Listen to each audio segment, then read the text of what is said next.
الحمد لله الحمد لله الذي هدانا لهذا وما كنا لنهتدي لولا أن هدانا الله.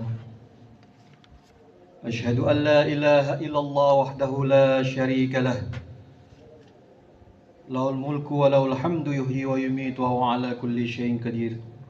وأشهد أن سيدنا ونبينا محمدا عبده ورسوله وحبيبه وخليله، الخاتم الأنبياء والمرسلين.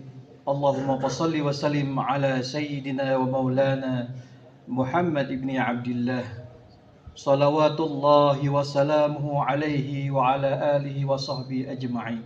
أما بعد، فيا أيها المسلمون أوصيكم ونفسي بتقوى الله عز وجل ولعلكم تفلحون. فقد قال الله تعالى في محكم كتابه الكريم: أعوذ بالله السميع العليم من الشيطان الرجيم، بسم الله الرحمن الرحيم. يا أيها الذين آمنوا اتقوا الله وقولوا قولا سديدا يصلح لكم أعمالكم ويغفر لكم ذنوبكم ومن يطع الله ورسوله فقد فاز فوزا عظيما. وقال تعالى أيضا: وأقيموا الصلاة وآتوا الزكاة. صدق الله العظيم. Ma'asyiral hadirina rahimana wa rahimakumullah, jamaah sidang Jumat yang dimuliakan oleh Allah Subhanahu wa taala. Dengan sungguh-sungguh hari ini, di hari yang penuh dengan kemuliaan ini, tentunya langkah kita, kesungguhan kita, keistiqomahan kita di dalam menegakkan agama dan syariat Allah, sungguh-sungguh menjalankan perintah dan berusaha menjauhkan kita dari segala hal apapun itu yang dilarang oleh Allah Subhanahu wa taala. Teringat di dalam sebuah hadis yang memiliki makna yang sangat wasi', tetapi kalimatnya basit.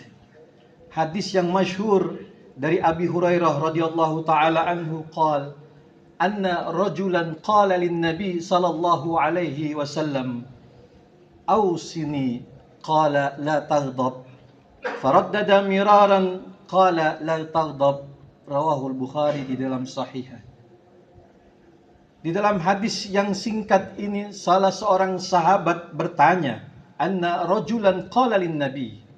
Ulama ahli hadis mengatakan yang bertanya adalah sahabat Abu Darda yang terkenal dengan hikmahnya, al-ilmu yuhyika wal malu yushghilka. Ilmu menghidupkanmu, harta menyibukkanmu. Beliau bertanya kepada baginda Nabi SAW, wahai Rasulullah, nasihatilah aku agar mendapatkan kebaikan dunia dan akhiratku untuk diriku dan keluargaku. Lalu Nabi menjawab, la taghdab, janganlah engkau marah. Abu Darda merasa tidak puas dengan jawaban Nabi SAW. Dia ingin wasiat, ingin nasihat yang lebih anfa' wa ablal ala hayatih. Dalam hidupnya, ya tarassakh, masuk ke dalam jiwanya akan nasihat itu. Lalu dia mengatakan, bertanya lagi, faraddada miraran, yang kedua kalinya. Lalu Nabi menjawab, la taghdab, janganlah engkau marah. Bahkan di riwayat yang lain ada salasa marrat, sahabat bertanya 3 kali. Nabi pun menjawab pertanyaan tersebut 3 kali dengan jawaban yang sama. Hadis ini sangat basit, singkat tegas, lugas, tetapi memiliki makna yang sangat luas. Ulama mensyarahkan tentang la taghdab, annal murad alla taf'alil asbab al-muqtadiyah lil ghadab, walakin if'alil asbab allati tanfihi. Hendaklah kita melakukan sebab-sebab perilaku, perbuatan, ucapan, tingkah laku yang tidak membuat emosi pada dirinya dan orang lain. Dan hendaklah dia mencegah dirinya dari membuat emosi dan kemarahan terhadap dirinya dan orang lain. Maka ulama mengatakan ini diistilahkan dengan saddu dzara'i. Saddu dzara'i adalah menutup pintu sehingga tidak mampu menghantarkan dirinya kepada keburukan, yaitu menutup pintu-pintu keburukan. Dalam hal ini adalah emosional. dalam hal ini adalah keburukan yang kita kenal dengan ammaratu bisu, yaitu kemarahan yang kita setiap saat terkadang tidak lepas dari rasa marah dan emosi dimanapun kita berada. Na'udzubillah wal'iyadzubillah min dzalik. Tetapi di satu sisi nasihat ini mengandung makna jalbul masalih, melakukan tindakan atau mengungkapkan sebuah perbuatan yang kita menghindari daripada perbuatan emosi dan lain sebagainya. Maka ulama begitu dalamnya membahas hadis ini karena hadis ini bahan pokoknya ada di hadapan kita. Bahan bakunya ada di hadapan kita di dalam kehidupan kita sehari-hari dari bangun tidur sampai tidur kembali. Semuanya ini harus kita olah agar tidak marah, kita olah agar tidak menjadi hamba yang selalu marah dan emosi. Ma'asyiral hadirina rahimana wa rahimakumullah. Maka di antara caranya ulama mengatakan dengan sangat singkat dan lembut, dikatakan lakukan mulahadhah, at-ta'ammul, observasi, mengamati, mencerna, menilai pelan-pelan, tidak langsung menjustifikasi terhadap kejadian apapun, perilaku apapun terhadap orang lain, wa adamu takyim, dan tidak selalu langsung menilai apa yang terjadi. Contoh di dalam kehidupan kita ketika terjadinya suatu perjanjian, rapat jam 8, dia datang jam 9. Maka kita melihat saudara kita, teman sejawat kita, kenapa dia terlambat? Terkadang kita langsung menilai hadzal rajul la yuqaddirul waqt. Orang ini tidak tahu waktu, tidak tahu disiplinnya waktu. Kebanyakan kita sebagai hamba Allah, begitu cepatnya kita takyim, kita menilai. Bisa jadi kalau kita observasi, terlambatnya dia disebabkan karena anaknya sakit, atau barangkali orang tuanya sakit, atau barangkali dia mengalami kemacetan di jalanan dan sebelumnya anaknya sakit sehingga dia terlambat. Inilah observasi yang dikatakan ulama al-mulahadhah atau at-ta'ammul, tuqallilu ala su'udzan, sehingga memperkecil prasangka buruk kita terhadap sesuatu. Ya ayyuhalladzina amanu jtanibu katsiran minadh-dhann inna ba'dadh-dhanni itsmun. Wahai orang-orang beriman, jauhilah kalbumu, hatimu, sikapmu, tindakanmu dari segala prasangka.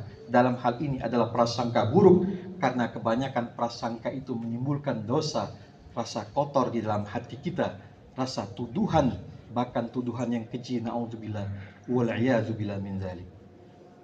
Kemudian tuftah majalul hiwar, dengan observasi, mengamati, meneliti kembali, maka akan terbukalah pintu dialog terhadap sesuatu. Kalau ada terjadi kesalahpahaman, misunderstanding antara kita dengan teman sejawat kita, maka bukalah iftah majalul hiwar, bukalah pintu dialog. Maka konsep la taghdab yang diajarkan Nabi akan menjadi dapat kita kendalikan.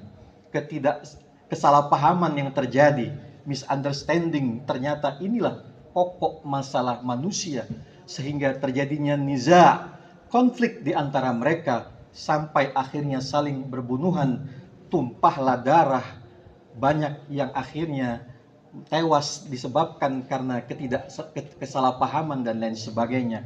Na'udzubillah wal iyadzubillah min dzalik.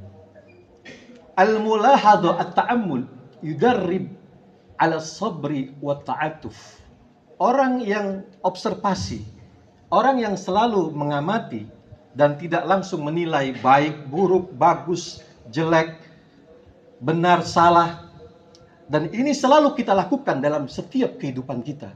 Kita selalu mudah menilai seseorang baik, dan kita juga selalu mudah menilai seseorang jelek. Atau kita mengatakan kerjamu bagus atau kerjamu jelek, atau kerjamu benar, kerjamu salah, tanpa kita mengamati terlebih dahulu. Maka kalau itu kita lakukan, maka kita akan menjadi hamba yang sabar, hamba yang memaaf, khuzil afwa wa'mur bil urfi wa'rid 'anil jahilin. Menjadi hamba yang membiasakan dirinya memaafkan orang, tidak menuntut banyak kepada orang lain, dan tidak melihat kekurangan orang lain. Inilah hamba yang khuzil afwa, hamba yang sabar. Wa ta'attuf, hamba yang senantiasa memiliki empati, perasaan yang mendalam. Ketika saudaranya terluka, dia pun merasa seakan-akan dia terluka. Ketika saudaranya merasakan kesulitan di dalam setiap melaksanakan pekerjaannya atau solusi yang dia cari, maka dia pun merasakan kesulitan ataupun kesusahan yang dialami oleh saudaranya. Inilah salah satu hikmah kenapa Nabi memberikan nasihat sampai 3 kali. La taghdab, jangan marah, jangan emosi, jangan cepat menilai, jangan langsung menuduh. Terkadang bangsa kita hanya satu semburan saja, begitu cepatnya tersulut sehingga terjadinya konflik dan lain sebagainya. Mudah-mudahan kita menjadi hamba yang mengamalkan 3 kali pesan Nabi. La taghdab, la taghdab, la taghdab. Jangan marah, jangan marah, dan jangan marah. Sehingga kita menjadi hamba yang senantiasa al-abdul hilmu, yang hamba santun, hamba yang tenang, hamba yang tidak terburu nafsu di dalam mengambil keputusan. Apabila dalam keadaan emosi dia mengambil keputusan, maka kemungkinan besar keputusan yang diambil adalah keputusan yang zalim, menzalimi dirinya dan menzalimi orang lain. Oleh karena itu, ma'asyiral hadirina rahimana wa rahimakumullah, mudah-mudahan khutbah yang singkat ini memberikan manfaat, menjadi hamba yang lebih baik, menjadi hamba yang saleh. A'udzubillahi samil alim minasyaitonir rajim. Bismillahirrahmanirrahim.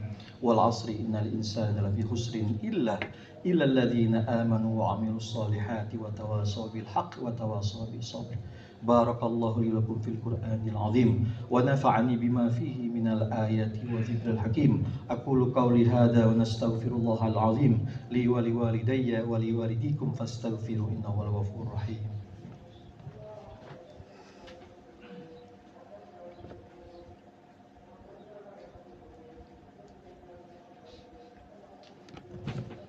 Alhamdulillahi wa kafa wa salatu wassalamu ala nabiyyina al-mustafa Muhammad ibn Abdillah. Asyhadu an la ilaha illallah wahdahu la syarika la wa asyhadu anna sayyidina Muhammadan abduhu wa rasuluhu, amma ba'd. Fa ya ibadar rahman ittaqullah faqad amarakumullah amran bada'a fi bi nafsi wa thanna bi malaikatil musabbihati bi qudsi. وقال تعالى في كتابه الكريم أعوذ بالله السميع العليم من الشيطان الرجيم بسم الله الرحمن الرحيم إن الله وملائكته يصلون على النبي يا أيها الذين آمنوا صلوا عليه وسلموا تسليما اللهم صل وسلم على سيدنا محمد وعلى آل سيدنا محمد كما صليت وسلمت على سيدنا إبراهيم وعلى آل سيدنا إبراهيم وبارك على سيدنا محمد وعلى آل سيدنا محمد كما باركت على سيدنا إبراهيم وعلى آل سيدنا إبراهيم في العالمين إنك حميد مجيد. وارض عن الخلفاء الراشدين سيدنا أبو بكر الصديق وعمر الفاروق وعثمان بن عفان وعلي بن أبي طالب كرم الله تعالى وجهه وأمهات المؤمنين وارحمنا معهم برحمتك يا أرحم الراحمين.